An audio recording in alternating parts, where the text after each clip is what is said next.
Along the rivers in Mexico, a wailing woman wearing white can be seen and heard as she comes up drenched from the waters.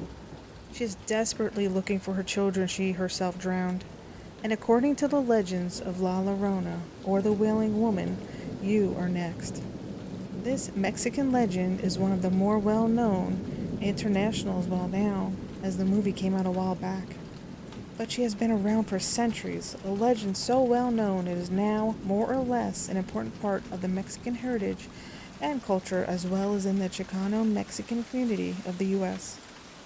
La Llorona is Spanish meaning the weeping woman or the wailer. She is perhaps a bit older than most think as well. The origin of the legend can have roots as far back in the Aztec legends and being one of the 10 omens foretelling the conquest of Mexico. The most common lore about La Llorona is about how she was being an indigenous woman who murdered her own children, which she bore from a wealthy Spanish man. The villainous qualities of La Llorona have also been connected to the stories about Doña Marina. She has been portrayed as a scheming woman who betrayed her people when she assisted the conquistadors and for their children, as well as finding similarities to the old Aztec mythology, as well as working as an allegory about betraying her own people. The legend of La Llorona is something we can find similarities to all across the world.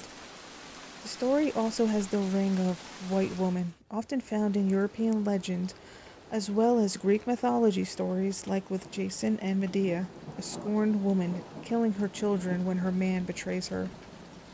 The difference between the European trope of the woman in white ghost is that La Llorona is often described as being more dangerous to those encountering her than her European counterpart. This makes her more like the vengeful spirits we often read about in Asian ghost stories, as with the Japanese Onryo or the Korean virgin ghost. The story of La Llorona takes many turns and has today many variations. The ghost of La Llorona, the wailing ghost woman, appears in crossroads, by lakes or rivers, on the road, and has many variations. Even if she is most well known as a Mexican folktale, there are other variations of the story in other South American countries as well, like in Guatemala and Venezuela. The most told version of the story of La Llorona is set in a small village in Mexico, where a young woman lived. As mentioned, she is often portrayed as an indigenous woman. Her name was Maria, and she came from a poor family. She was known in the village for her beauty, but will be remembered as La Llorona, the weeping woman. A tragic club to be in. One day, a very wealthy man came passing through the town. Depending to when the story is set, he was a Spanish conquistador or a wealthy rancher. He stopped when he saw the beautiful Maria and he approached her. She was charmed by the wealthy man, and when he proposed, she accepted immediately. Maria's family was so happy that their daughter would marry into a rich family and have a chance at a better life. But the father of this wealthy man, however, was deeply disappointed at son's choice of bride and did not approve of their marriage. They chose to ignore the disapproving father, and Maria and her now husband built a house in her town to get away from his judgmental father. Time went by, and Maria gave birth to 2 twin boys. A seemingly happy marriage and life from the outside. But not everything was rosy colored as it seemed. Her husband was always traveling and almost never spent any time with his family. When he was home, he only spent time with the boys, and Maria knew he no longer loved her, and she started to fear that he would leave them. One day her husband went away and never returned. Many years went by, but they didn't hear from him, and they didn't even know if he was living or dead. Still, there was lingering hope to Maria that he someday would return to them, and they would once again be a happy family. So Maria and her boys were out walking one day along a river when the faint hope she had been carrying came crashing down. His carriage was pulled by, and to her greatest shock, she saw her husband sitting in it, and by his side a much younger and beautiful woman sat, and it was clear that he had abandoned them for good. Maria was furious and desperate as her world fell apart and she could no longer fool herself. Without thinking, she picked up her two boys and threw them in the river, drowning them in a fit of rage, desperation, and perhaps even a horrible psychosis. Only after she saw the floating bodies of her now dead sons, she realized what she had done. She jumped out after them to die with them. So now she spends the rest of eternity on the hunt after her children along that river. Doomed to linger in purgatory for her sons, she haunts the place where she committed her crime. Exactly where this place is differs, as the legend about her ghost now has gone into the cultural sphere and is more likely an entity in itself than just a singular ghost. It is said that when you hear the crying of La Llorona close to the rivers or other forms of water, you must run the opposite way, as she is known for being a dangerous ghost to encounter, still angry and filled with rage that she will harm you. In some variation of the legend, the children were illegitimate children, and she murdered them so that they wouldn't get taken away from her and be brought up by another woman the father was legally wed to. In any versions, though, the legend about La Llorona invokes pity for her fate as well as fear for her actions. According to the legends, she still calls after her children and is said to be on a hunt for her kids, like she does remember what happened to them, still unable to accept what she did. It can bring bad luck, even death, if you hear her cries. If you are pregnant, you must be extra careful of her because La Llorona is attracted to children and wants them to join her.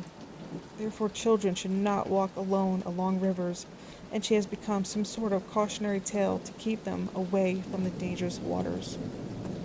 It is said that in some versions of the story, she kidnaps kids that are reminding her of her own and asks for their forgiveness. Then she murders them to take the place of her own. Although the legend about La Llorona is a very old one, it is still an iconic figure to feature in books, movies, and songs. There she differs from being a misunderstood female ghost to a full-on evil spirit that are out to harm people. In movies, there have been made stories about her since the 1930s, mostly horror movies. It even got its own spin-off in James Wan's The Conjuring universe in 2019. If you go on the internet, I'm sure you'll see stories of other people who feel they've seen her, heard her, and of course it scares them like crazy. So whether this is true or not, I don't know, but it definitely seems like a scary story to tell your kids.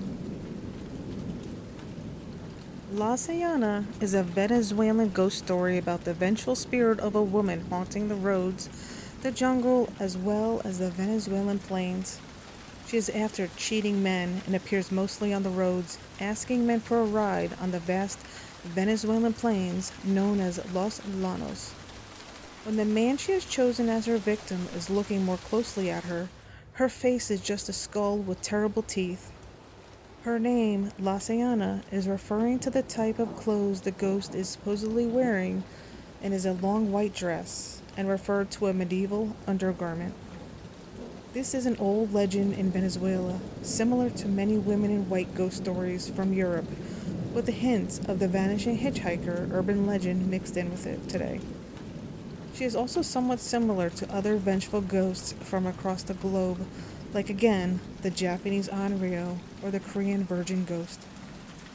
In the legend of La Sayana, there supposedly was a woman named Casilda that lived on the Venezuelan plains in a small town where life was peaceful and without not much to worry about. She was the prettiest girl in town and married to a loving husband. Together they had a son, and it seemed like she had the perfect life with her family. But that was all surface level, though, as she had one fault. She was violently jealous. Once, Casilda was swimming in a river near the village naked when a man from the village spotted her. She told him to get lost and leave her alone, but the man didn't listen. He would start to follow her and watch her bathing in the river. He then told her that he was there to warn her and said her husband was having an affair with her mother.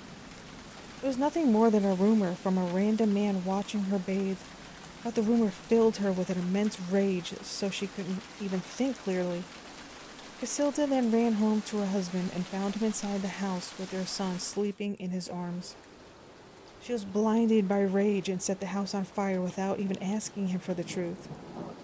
The villagers heard their screams as both the husband and the son burned to death inside the house. Meanwhile, Casilda was on her way to her mother's house that sat on her patio. She would not get the chance to explain either, as Casilda attacked her own mother with a machete and stabbed her to death in the stomach.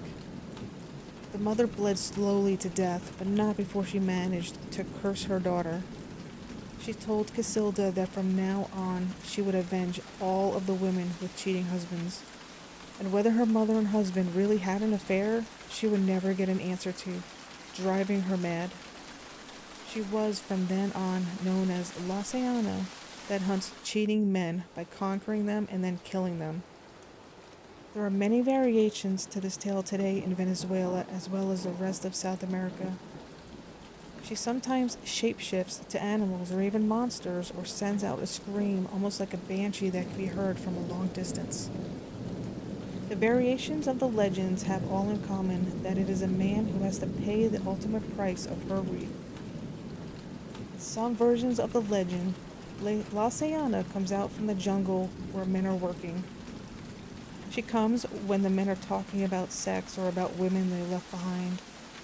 When she appears, she either takes form as a beautiful woman or a loved one and manages to lure them into the forest where she has her revenge. There, she devours them in an animal-like shape or mangles them and leaves their body for the rest of them to see as a warning. In the Colombian version from the plains, they say that La Sayana was a beautiful woman named Sayona that turned into a monster. In this legend, she was not really a violent woman, but a cursed one nonetheless. She lived as a normal person until she ruined the holy clothes of a priest and was punished for her sin. God condemned her to live an eternity of great hunger because of this. She turned from a beautiful woman to a monster with big teeth and eyes and with an appetite for human flesh. Sarona's punishment was something she could not control, and she was consumed by it.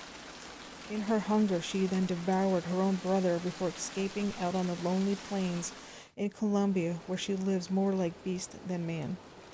She comes at dawn and takes drunk men wandering alone. She devours.